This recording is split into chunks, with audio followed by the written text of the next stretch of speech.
so sorry that happened. I just pushed one button and then everything was over. Okay.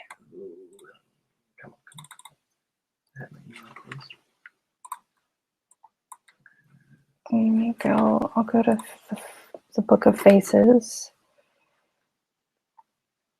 Here, I'll post it. Okay. All right. I'm just going to keep going then because that's what I'm supposed to be doing. How do I finish something? So I think I probably talked about this book before, but Dennis DeSantis has a really interesting, kind of amazing, brilliant book called 74 Creative Strategies for Electronic Musicians. And the first portion of the book is about how to start a composition. The middle part of the book is about how to work through problems that you encounter in the middle of the process. And the end is about how to overcome the problems that you encounter in finishing. And it's really complex and it's not easy. A lot of time, it's just like exercising for me. Sometimes I'll just spend so much time working on something. Yay, I have 6 people. Thank you for not leaving me, everyone. Google on air. All right. You just have to make yourself do it. Like, I'm going to sit down for 30 minutes right now and I'm going to work on this. And the more you work, the closer you get to finished. Some people have a problem not being able to say something is finished because they're just not satisfied with it. And that's a completely different problem. So how I make myself finish things is, now it's a lot different than it used to be. For a while, it was just, I had to be very self-motivated. But now it's really like I have a deadline and somebody's tasked me to do something. And if I don't get it done, then it affects my professional reputation. So it's easy to kind of find the motivation when somebody's, when you're working with somebody or someone's paying you. But I personally have always just had a really hard time doing things that I don't want to do. Like when I was in college, I took art history 2 4 times because I kept failing it because I just really didn't want to be there, so I just can't motivate myself to do something I don't want to. So and for a long time, I was like, why? I don't write enough songs. I used to kind of harp on myself. Like, why aren't I doing this all the time? And I realize now it's just because I only do things that I want to do. So if I don't feel like doing something, I won't do it. So I only work on projects that I really want to work on, and I only start something that I really have an idea for what's going to happen to when it's finished. Like I don't make music just for fun anymore. As messed up as that sounds, it's kind of true. If I don't have a reason to write something or a reason inside, maybe it's like, oh, the song, I have to write it. But that's not fun. That's necessity, and sometimes I have a need to do something, and other times people supply that need for me. But if I'm not doing something that has that impetus behind it, I never finish it. In fact, I hardly ever begin it anymore either. So maybe there's something flawed with what it is you're working on. That could be a reason why you're having problems finishing it. You may be a perfectionist and never feel like something's completed. That could be another problem. Or maybe you're just not finding the time. A lot of times you'll get really close to being finished and then realize there's more to be done, and it kind of like feels, you get like senioritis, or it's overwhelming to think of continuing to work on it. And you just have to kind of force yourself to, like, you have to keep working, you have to diet, you have to exercise, you have to go to work tomorrow, if you have to finish. So I think a little tough love goes a long way in those circumstances as well. All right, I'm going to bring live back up and go through. Somebody asked me about reversing clips to create transitions.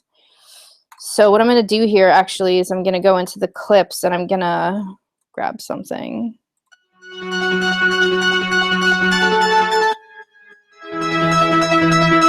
Let's see what else we got.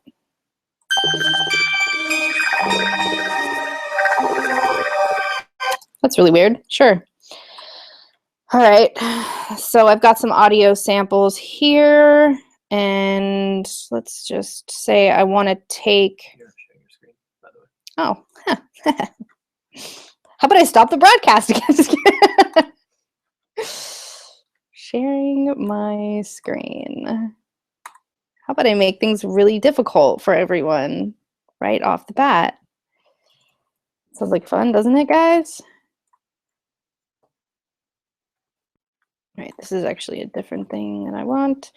All right, this is better. So you can have a lot in one clip. I'm gonna see what else I got here. Okay, this will be cool too. So, what do I want to do? What do I want to do? Let me toggle this off. All right, so let's say I want, these are already seemingly reversed, to be honest, but we'll take this one. Okay, so a lot of times transitions can just make a huge difference when you reverse something or you automate the volume, but basically the point is to kind of create this sense of swoosh or momentum from one section into the next. And a lot of times after you've composed something, it really comes down to how did you put the transitions together. So I'm going to take this, what is this, 2 bars? It's a 2-bar thing, or 2 beats rather. I'm going to crop this sample. So I'm right clicking and then I'm going to choose crop sample. So now it should have done that for me. Oh, I need to loop it. Crop sample. There, now I just have this one waveform. Let's listen to it. It's pretty crazy. All right, so first of all, if I wanted to reverse this, I could do it by hitting the REV button, reverse. So it reversed it. Let's just solo that.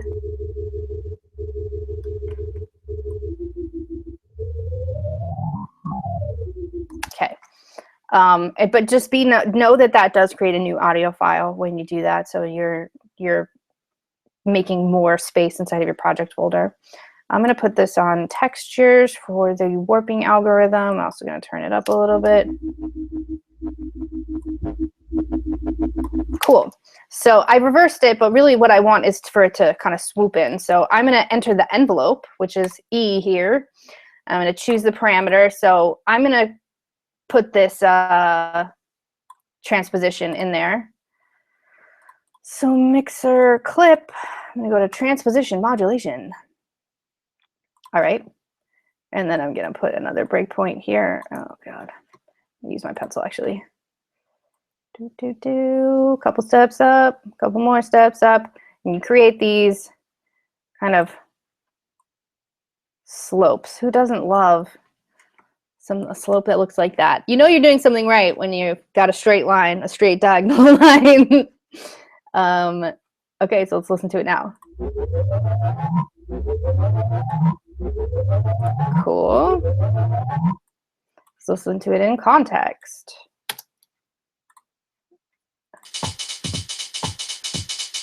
One, two, three, 4. All right, cool. Got a nice sense of momentum going on there. And also, okay, this I can answer another question because I had a lot of people asking about pickups. So this is a 2-beat thing, right? And I want it to happen maybe at the end of the bar instead of having it happen twice on beats 1 and 2 and 3 and 4. I just want it to happen on 3 and 4. So how do I get that to trigger just on that part of the bar? So in the launch settings, we're really going into a lot of settings on these clips here. I'm going to take it off of global and I'm actually going to put it on a 16th note. So when I press the play icon on this clip, it's actually going to start on the next 16th note. I'll put it to an 8th, actually. So now, 1, 2, 3, 4. 1, 2, 1, 2, 3, 4, 1 and 2 and 3 and 4 and 1 and 2 and 3 and 4. So you can move how this works. I could actually just put no trigger on it at all, and this is going to happen when I play it. 2, 3, 4, 1, 2, 3. I'll take it off of loop. We'll do this again. 1, 2, 3, 4. 1, 2, 3, 4. 1, 2, 3, 4. Oh, did it turn it into 4 beats? I guess it is 4 beats now. 1, 2, 3, 4. 1, 2, 3. Right? So you can adjust the individual launch settings for any clip. Also, I think a good filter sweep goes a long way. I'm going to put this in, I'm going to start putting some things into the arrangement now. I'll just zoom like so. And I will take this here.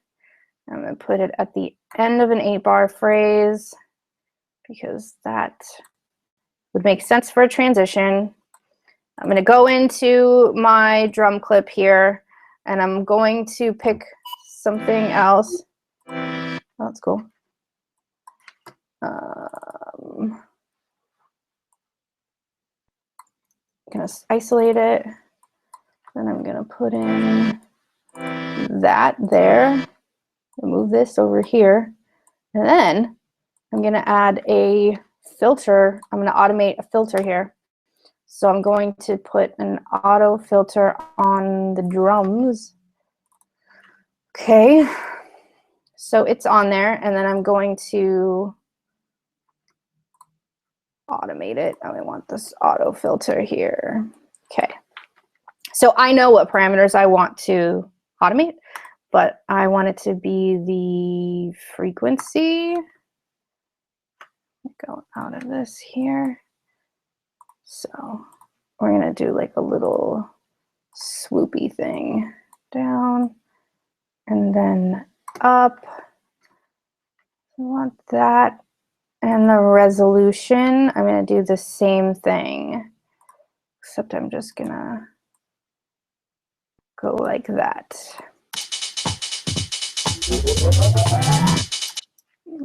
Back to the automation. Oh, the frequency thing didn't change. All right, I'm actually going to perform this one in. So I'm going to back the boat up here.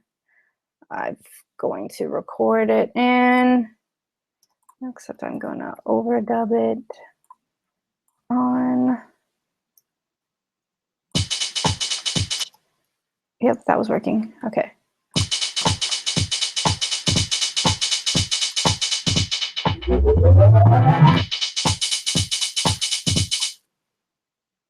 Oops. Okay. So why me, guys? Why me today? Anyways, so now I have a filter sweep and a reversed clip here. The automation's inside of the clip itself. So now I've got a transition.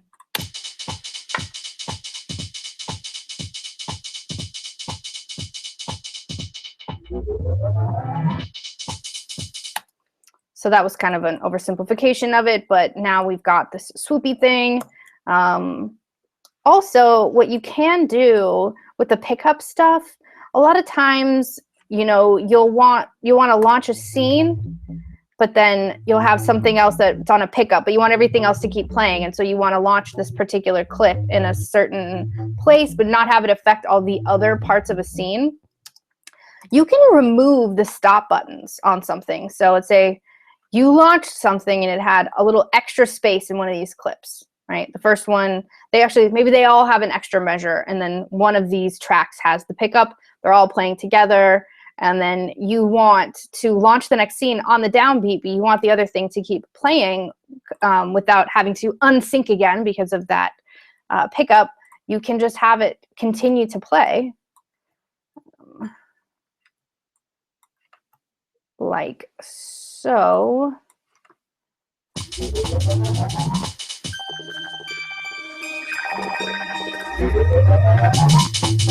Oh yeah, that's a one shot. That's why I was doing that. Clip, just go back. Okay, looping you, there we go.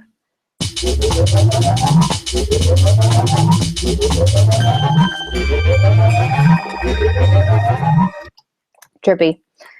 So you can adjust how you want things to start. You can always add space at the beginning of a clip. A lot of people don't realize that this actually is possible, but if you create a warp marker at the beginning, I'm going to pull that one off, and you go get closer to it. See, I'm pulling this warp marker left, so I'm actually going negative space at this point. So you can add space in the beginning by pulling the warp markers that direction. Sometimes just the path of least resistance, especially if you have a controller, is to press things in, you know, interesting hand positions and getting the timing down. Like, oh no, this is about to happen. 2, 3, 4, 1, 2, 3, do do do do do. That's how I used to do it, was just by using my hands and kind of adjusting to the global quantization. But you can change all the quantization. You know, you could take global off here. You could go to the default of 1 bar. Every single clip can be changed in how you're going to launch that clip. You can use follow actions here in order to launch a clip and then have other actions occur after something happens, so you can kind of like automate the action of the launching.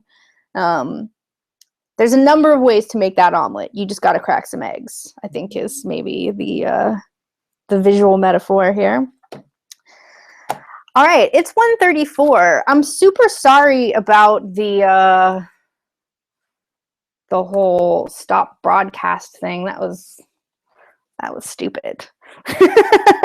That was stupid of me. Oh, this thing is mirrored.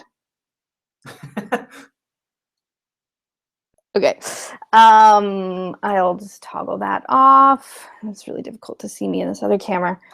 Give a little bit of light there. All right, I should have done that the whole time. I was like obscured in darkness for the majority of that chat. I'm learning as I go. Okay, so there was a bunch of questions we didn't get to, but Cody and I are going to make an effort to go and reply to your questions on the forums if I didn't get to, with links to tutorials that will help you, or, you know, we'll do what we can. I really appreciate you guys continuing to ask questions. I've been really pleasantly surprised by the activity in these forums, and you know, the fact that you guys are asking questions indicates to me that we should be doing this, and that there are things that you want to know. So we'll do it again next month. And as always, if you are in the Coursera course and you need help, you just write something in the forum. Cody and then David also are the 2 TAs for the course, and they're in there monitoring the forums, helping people. So if you have a problem, ask for help, and you shall receive that help. And yes, thanks for coming. Peace. Really stopping the broadcast this time.